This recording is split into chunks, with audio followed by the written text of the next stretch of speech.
15 વર્ષથી પાલેજમાં જૂના અને જાણીતા computer, laptop, CCTV camera service, printer repairing તેમજ નવા અને જૂના કોમ્પ્યુટર લે વેચ કરનાર. એડમિશન ફોર્મ તેમજ તમામ સરકારી ફોર્મ ઓનલાઈન ભરી આપવામાં આવશે.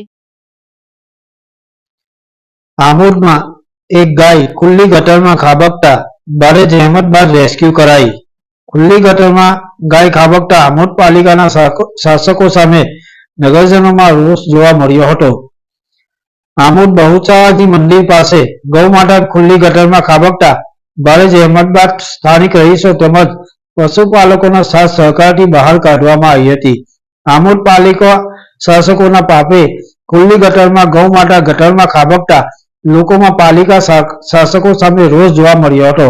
આમોદ બહુચરાજી મંદિર પાસે આસપાસ રહેલી ગંદકી પાસે ગાય ફરતી હતી ત્યારે ખુલ્લી ગટરને કારણે ગાય અચાનક ગટરમાં ખાબકી હતી, જેથી આસપાસના લોકોએ પાલિકા તંત્રને જાણ કરતા પાલિકા દ્વારા જેસીબીની મદદથી ગટરને પહોળી કરી સ્થાનિક લોકો તેમજ રબારી સમાજના લોકોના સહકારથી ગાયને દોરડું બાંધી ભારે જહેમત બાદ હેમખેમ રેસ્ક્યુ કરાયું હતું. સ્થાનિક રહીશ ત્રિભુવન સોલંકીએ જણાવ્યું હતું કે અમારા બહુચરાજી મંદિર વિસ્તાર પાસે ઘણા સમયથી ખુલ્લી ગટર આવેલી છે, જે બાબતે અમારે પાલિકા તંત્રને વારંવાર ખુલ્લી ગટર બંધ કરવા જણાવ્યું હોવા છતાં પાલિકા શાસકોએ ખુલ્લી ગટર બંધ નહીં કરતા ગાય ગટરમાં ખાબકી હતી. અહીં મંદિરની આસપાસ અમારા નાના બાળકો પણ રમે છે. જો નાના બાળકો પર ખુલ્લી ગટરમાં ખાબકે અને જાનહાનિ થાય તો જવાબદાર કોણ?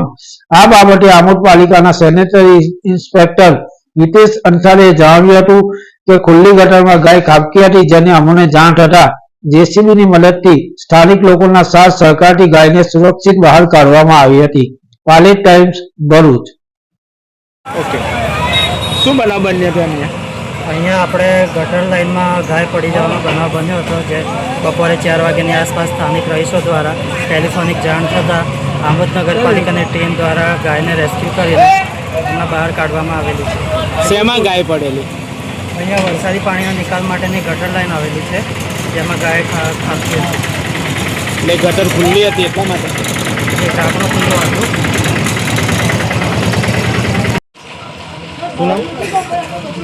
મારું નામ ત્રિભુવનભાઈ નાગજીભાઈ સોલંકી, હું અહીં સ્થાનિક રહેવાસી છું, વોર્ડ નંબર 4. અહીંયા વોટર વર્કને લાઈન ઉપર જતા રોડની સાઈડ પર વરસાદી પાણીના નિકાલ માટે ચેમ્બર છે.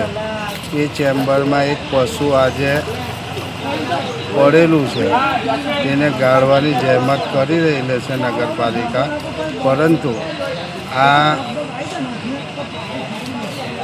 ચેમ્બર 1-1.5 વર્ષથી ખુલ્લું છે, ઓપન છે. વારંવાર રજૂઆત કરવા છતાં બી આજ દિન સુધી એ લોકોએ કોઈ કેર લીધી નથી, પરંતુ છેવટે ગાય પડેલી છે તેને સાંભળીને પ્રશાસન તથા નગરપાલિકાના વહીવટકર્તાઓ દોડી આવેલા છે અને પશુને કાઢવાની પ્રવૃત્તિ કરી રહેલા છે.